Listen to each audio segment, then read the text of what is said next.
আপুনি যদি এই ভিডিঅ'টোত ক্লিক কৰিছে তেন্তে আপুনি বিচাৰি থকা অসম আৰু ইয়াৰ জনসাধাৰণৰ পুৰঞ্জী পাৰ্টৰ গুৰুত্বপূৰ্ণ প্ৰশ্ন উত্তৰবোৰ ইয়াত লাভ কৰিবই।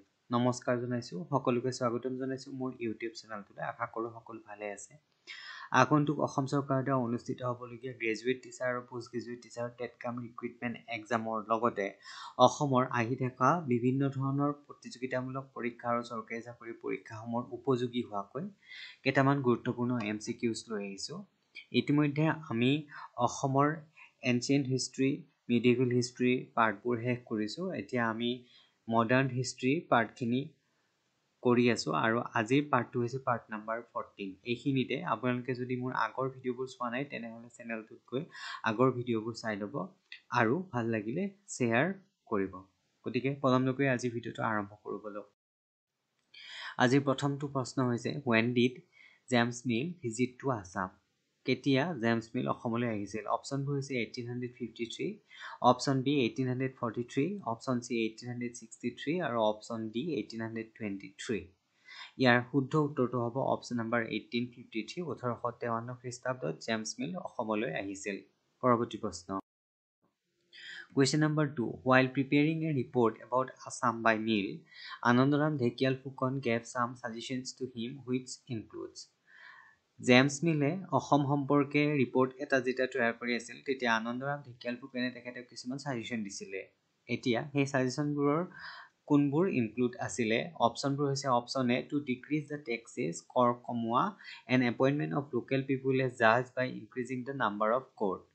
কোৰ্টৰ সংখ্যা বৃদ্ধি কৰি অসমৰ স্থানীয় ব্যক্তিসকলক জাজ হিচাপে এপইণ্ট কৰা। Option B to establish technical and English medium institution in Assam, কাৰিকৰী শিক্ষানুষ্ঠান আৰু ইংৰাজী মাধ্যমৰ শিক্ষানুষ্ঠান গঢ়ি তোলা অসমত। Option C to inspect the religious and voluntary organisation and to reinforce Assamese language in Assam. Religious আৰু ভলেণ্টাৰী অৰ্গেনাইজেশ্যন সমূহ অসমত যিবোৰ প্ৰতিষ্ঠিত হৈছিল সেইবোৰ ইনস্পেক্ট কৰা, চোৱা চিতা কৰা আৰু লগতে অসমীয়া ভাষাটো পুনৰ এষ্টাব্লিছ কৰা। আৰু অপশ্যন ডি হৈছে অল অফ দ্য এবভ, ওপৰৰ আটাইকেইটাই শুদ্ধ। গতিকে আমি যদি গোটেই অপশ্যনকেইটাক ভালকৈ লক্ষ্য কৰোঁ তেতিয়াহ'লে গম পাওঁ যে এ বি চি তিনিওটা অপশ্যনেই শুদ্ধ হয়। গতিকে ইয়াত কাৰেক্ট এনচাৰ হ'ব option number D all of the above. পৰৱৰ্তী প্ৰশ্ন। Question number 3. When did British introduce Bengali language as official language in Assam? অসমত বেংগলী ভাষাটো অফিচিয়েল লেংগুৱেজ হিচাপে কেতিয়া ব্ৰিটিছে ডিক্লেয়াৰ কৰিছিল? অপশ্যনবোৰ হৈছে option A 1839, option B 1838, option C 1837, option D none of দিছ। ইয়াৰ শুদ্ধ উত্তৰ হ'ব অপশ্যন নম্বৰ চি 1837। 1837 খ্ৰীষ্টাব্দত ব্ৰিটিছে বেংগলী ভাষাটো অসমত প্ৰণয়ন কৰিছিল। পৰৱৰ্তী প্ৰশ্ন। Question number 4. Which of the following district was not included in British occupied Brahmaputra Valley? ব্ৰিটিছে অধিকাৰ কৰা ব্ৰহ্মপুত্ৰ ভেলীৰ সেই সময়ৰ জিলাসমূহৰ তলৰ কোনখন নহয় সুধিছে। অপশ্যনবোৰ হৈছে option A Goalpara, option B Kamrup, option C Darrang, option D Barpeta. ইয়াৰ শুদ্ধ উত্তৰ হ'ব option number D Barpeta. Barpeta Brahmaputra ভেলীত সেই সময়ত ইনক্লুড হৈ থকা নাছিল। পৰৱৰ্তী প্ৰশ্ন। Question number 5. Who was the first Assamese to oppose British administration in Assam or first started anti-British uprising? প্ৰথমগৰাকী ব্যক্তি যিয়ে ব্ৰিটিছৰ শাসন অসমত অপ'জ কৰিছিল তেখেত আছিল। অপশ্যনবোৰ হৈছে option A Phena Konwar, option B Lambodar Konwar, option C Gomdhar Konwar, option D none of দিছ। ইয়াৰ শুদ্ধ উত্তৰ হ'ব option number C Gomdhar Konwar. Gomdhar কোঁৱৰে ব্ৰিটিছ আপৰাইজিং অপ'জ কৰিছিলে। আৰু ওপৰত উল্লেখ কৰা অপশ্যন এ ফেনা কোঁৱৰ হৈছে গোমধৰ কোঁৱৰৰ পিতৃ। এইটোও মনত ৰাখিব, পৰীক্ষাত হয়তো আহিব পাৰে। পৰৱৰ্তী Question number 6. Which of the following eventually resulted in the political annexation of Assam by the East India Company? তলৰ কোনটো পৰিঘটনা ইষ্ট ইণ্ডিয়া কোম্পানী অসমত খোপনি পুতাৰ আৰম্ভণি বুলি ক'ব পৰা যায়? অপশ্যনবোৰ হৈছে option A treaty of Ghiladhari Ghat, option B treaty of Yandabo, option C ইটাকুলিৰ ৰণ, option D battle of Saraighat.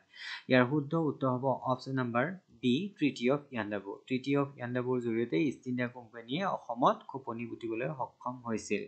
পৰৱৰ্তী Question number 7. The period is known as Company Raj. কোনটো সময়ক Company Raj বুলি অসমত জনা যায়? অপচনবোৰ হৈছে অপচন এ 1826 ৰ পৰা 1857 ৰ সময়খিনি, অপচন বি 1826 ৰ পৰা 1858 ৰ সময়খিনি, অপচন সি হৈছে 1826 ৰ পৰা 1859 ৰ সময়খিনি আৰু অপচন ডি হৈছে 1826 ৰ পৰা 1860 ৰ সময়খিনি।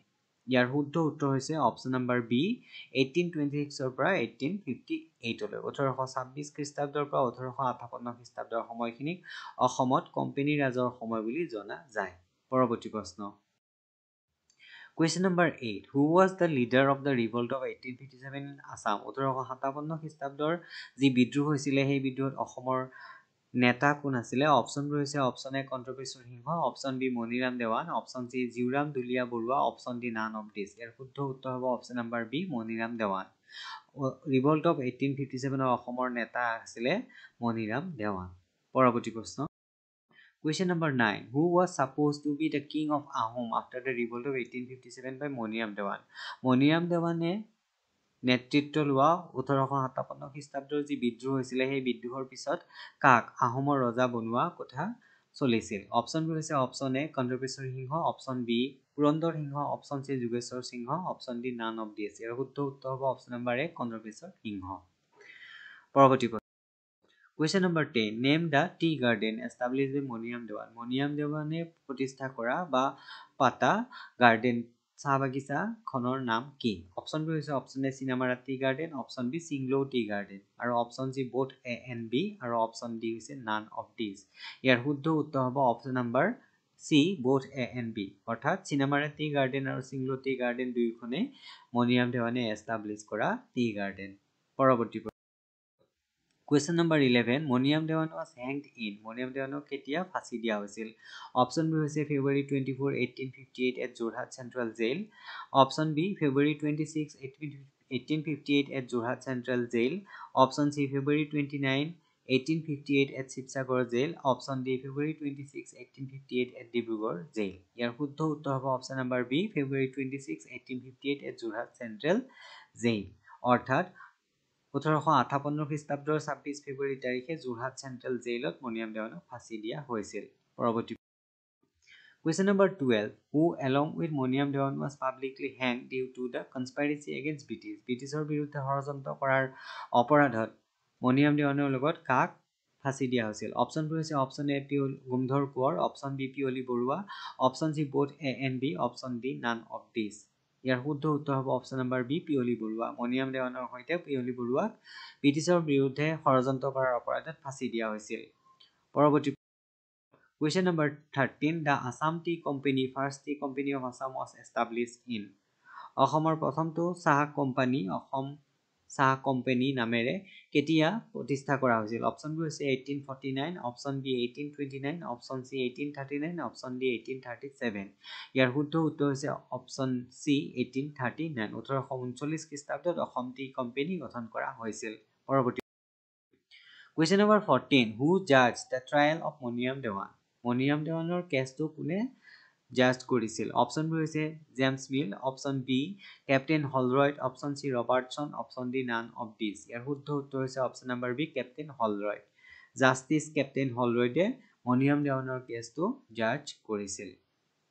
পৰৱৰ্তী Question number 15. Which one among the following is responsible for the revolt of 1857 in Assam? 1857 চনৰ বিদ্ৰোহৰ কোনকেইটা কাৰণ ৰেছপন্সিবল হয় বুলি ইয়াত উল্লেখ কৰিছে? অপচনবোৰ হৈছে option A the number of rebels was handful only. ৰেবেলৰ বিদ্ৰোহীসকলৰ সংখ্যা খুবেই নগণ্য আছিলে। Dewan support was limited to Jorhat and Sivasagar only. Maniram দেৱানৰ ছাপোৰ্ট শিৱসাগৰ আৰু যোৰহাটলৈয়ে বিস্তৃত হৈ আছিল। Option B the chief of organiser of the revolt was far away from the scene, he was leading the revolt from Calcutta. বিদ্ৰোহ আৰম্ভ হোৱা ঠাইৰ পৰা বিদ্ৰোহৰ মূল নেতাগৰাকী বহুত দূৰত আছিলে আৰু তেখেত তেতিয়া কলকাতাত আছিল। Option C lake of participation from all sections of society, particularly the middle class society.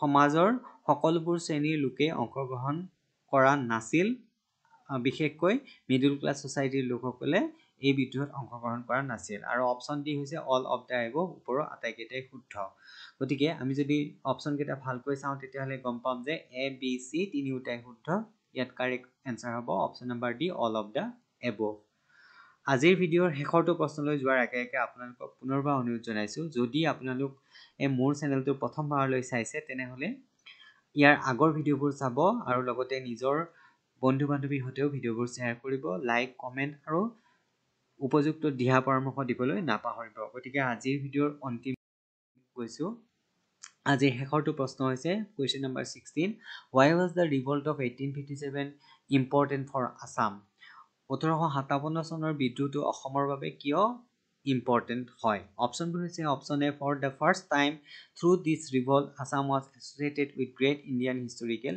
Event এই বিদ্ৰোহটোৰ জৰিয়তে অসমে ভাৰতবৰ্ষৰ ঐতিহাসিক যি ইভেণ্ট হৈছিলে তাত প্ৰথমবাৰৰ কাৰণে অংশগ্ৰহণ কৰাৰ সুবিধা পাইছিল বা অংশগ্ৰহণ কৰিছিল option B the peasant revolt that began in 1861 and later on got inspiration from the 1857 revolt 1861 চনত আৰু ইয়াৰ পিছত যি কৃষক বিদ্ৰোহ হৈছিলে সেই কৃষক বিদ্ৰোহসমূহেও এই 1857 চনৰ বিদ্ৰোহৰ পৰাই ইনস্পাইৰেশ্যন পোৱা বুলি কৈছে option C the unity amongst the Hindus and Muslim was prominent in Assam too and thus fuelled the growth of nationalism হিন্দু আৰু মুছলমানৰ মাজৰ যি একতা আছিলে সেই একতাও এই বিদ্ৰোহত দেখা গৈছিলে যিটোৱে নেশ্যনেলিজিম বৃদ্ধি হোৱাত জাতীয়তাবাদৰ উৎকৰ্ষ সাধনত সহায় কৰিছিল আৰু অপশ্যন ডিত কৈছে অল অফ দ্য এবভ ওপৰৰ আটাইকেইটাই শুদ্ধ গতিকে অপশ্যন কেইটা যদি আমি ভালকৈ লক্ষ্য কৰোঁ তেতিয়া গম পাম যে অপশ্যন এ বি চি তিনিওটাই শুদ্ধ